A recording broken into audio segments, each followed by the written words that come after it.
예수님께서 여러분과 함께 요한이 전한 거룩한 복음입니다. 그때 예수님께서 길을 가시다가 태어나면서부터 눈먼 사람을 보셨다. 제자들이 예수님께 물었다. 스승님, 누가 죄를 지었기에 저희가 눈먼 사람으로 태어났습니까? 저 사람입니까? 그의 부모입니까? 예수님께서 대답하시다. 저 사람이 죄를 지은 것도 아니고 그 부모가 죄를 지은 것도 아니다. 하느님의 일이 저 사람에게서 드러나려고 그리 된 것이다. 나를 보내신 분의 일을 우리는 낮 동안에 해야 한다. 이제 밤이 올 터인데 그때에는 아무도 일하지 못한다. 내가 이 세상에 있는 동안 나는 세상의 빛이다.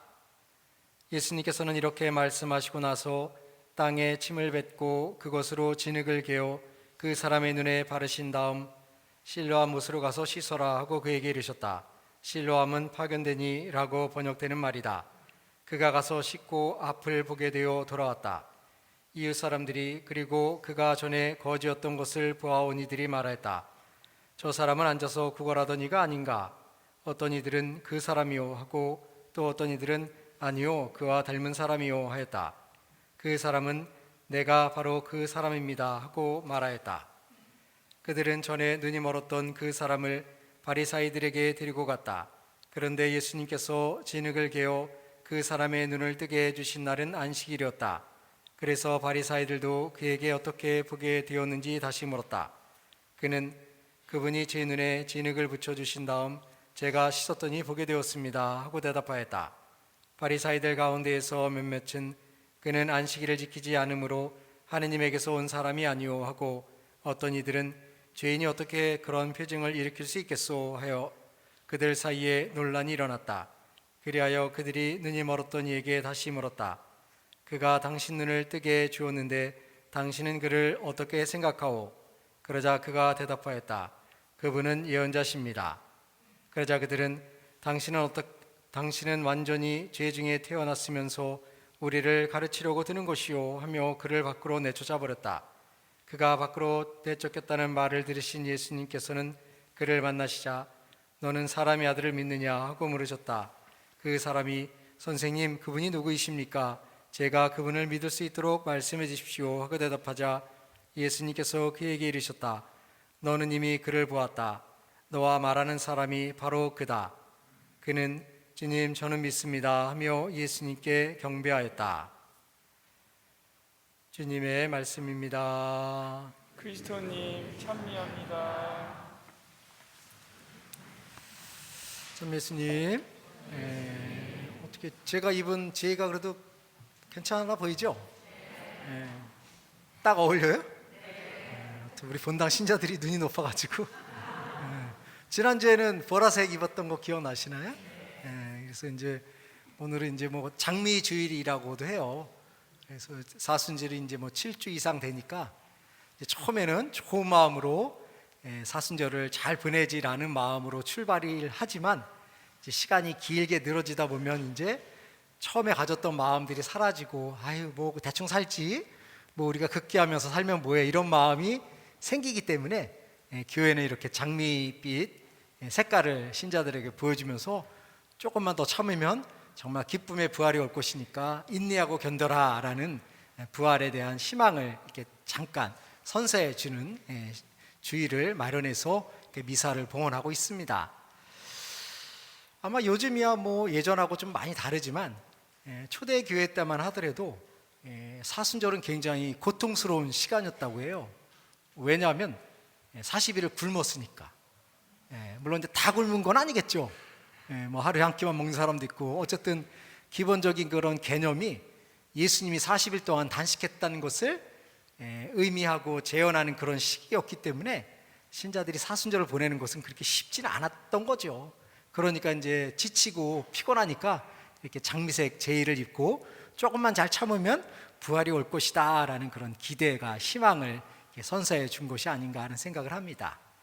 그래서 여러분들도 사순절이 좀 힘드시죠? 대충 보내니까 안 힘든 거예요. 정말로 그런 정신으로 사순절을 보낸다면 되게 어렵죠. 그래서 뭐 벌써 사순절 반 이상 지났지만 오늘부터라도 다시 사순절이라는 그런 마음으로 극기하고 절제하고 또 예수님의 삶을 묵상하는 시간을 보내면 좋지 않을까 뭐 이런 생각을 하게 됩니다. 얼마 전에 어떤 분이 54일 기도를 하는데 이제 기도를 하다가 어느 날 촛불을 보니까 초의 심지가 하트 모양으로 이렇게 변해 있더래요. 어떻게 여기는 변한 것 같아요? 내 눈엔 보이는데 잘 없죠. 그러면서 그 자매님은 이게 진짜예요, 가짜예요, 기적이에요, 아니에요? 나한테 물어보더라고요. 그래서 그 뭐 기적인지 아닌지 저도 잘 모르겠지만 그것을 뭐 과학적으로 뭐 입증할 수도 없는 거겠죠. 근데 다만 그것이 내가 열심히 기도를 하다 보니까 하느님께서 나에게 특별한 표징을 통해서 열심히 기도하고 그 너의 기도가 하느님의 뜻에 어울린다든가 뭐 이런 메시지를 주기 위한 의미로 해석을 할 수 있다면 그것이 뭐 과학적으로 진짜인지 가짜인지 여부를 떠나서 그분에게는 굉장히 의미 있는 일이고 그것을 통해서 믿음이 더 돈독해지는 계기가 마련되는 것이 아닌가 하는 생각을 합니다. 우리는 하느님께서는 역사를 주관하시고 우리와 함께 사시면서 세상을 당신의 길로 인도하신다는 것을 믿고 고백하며 살아가고 있습니다.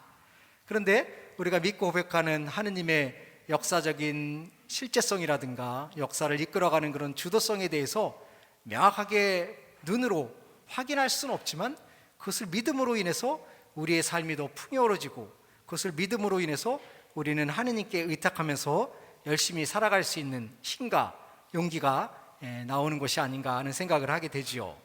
특별히 오늘 복음에서 예수님께서는 태어나면서부터 눈이 보이지 않는 태생 소경의 눈을 치유해 주시는 놀라운 기적을 행합니다. 하지만 예수님의 그 놀라운 기적에 대한 반응들이 제각각 다른 것이죠. 바리사이파 사람들은 그것을 행했던 예수님이 안식일에 했기 때문에 이것은 하느님으로부터 온 것이 아니다라고 예수님의 그 기적을 거부하고, 또 오늘 복음에 제가 읽지는 않았지만 태생 소경의 아버지에게도 네 아들이 맞냐 그러니까 그 아버지는 몰라요, 나는 잘 모르는데 어쨌든 제가 눈을 떴나 봐요, 이런 식으로 이제 당시 바리사이 사람들의 권한이 셌기 때문에 함부로 말을 잘못했다가는 자기도 끌려가서 매맞을지도 모르니까 이렇게 책임을 회피하는 그런 모습을 드러내고 있습니다. 사실 생각해 보면 눈이 보이지 않았던 사람이 눈을 보게 됐다는 사건은 엄청난 일이고 정말 경이적인 사건일 것입니다. 하지만 그런 놀라운 사건을 바라보면서도 그 사건을 통해서 나타나는 하느님의 뜻을 생각하기보다는 자기의 입장과 자기의 주관적인 생각이 더 중요했기 때문에, 자신의 입지가 더 중요했기 때문에 그것을 거부하고 무시하려고 하는 사람들도 있었다는 것을 생각하게 됩니다. 그러기에 아무리 놀라운 사건이 벌어진다 하더라도 그것을 하느님의 뜻으로 받아들이려고 하는 마음의 개방성이 없다고 한다면 그것은 의미 없는 사건으로 전락해 버릴 수 있는 위험성들이 늘 있지요. 그러기에 우리는 소소한 것이지만 우리들과 함께 사시는 예수님이 우리들에게 표징을 보내주시고 당신의 사랑을 드러내시는 것을 잘 보고 살피고 인지함으로 인해서 우리의 신앙생활이 더 풍요로워질 수 있을 것입니다.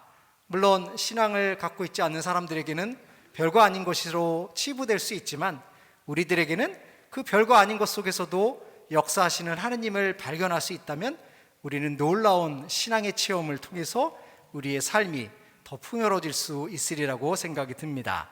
그래서 새롭게 한 주간 시작하면서 우리의 삶에 함께 머무시는 예수님의 모습을 발견하고 느끼고 체험하면서 우리의 풍요로운 신앙의 여정을 만들어 나갈 수 있으면 좋겠습니다.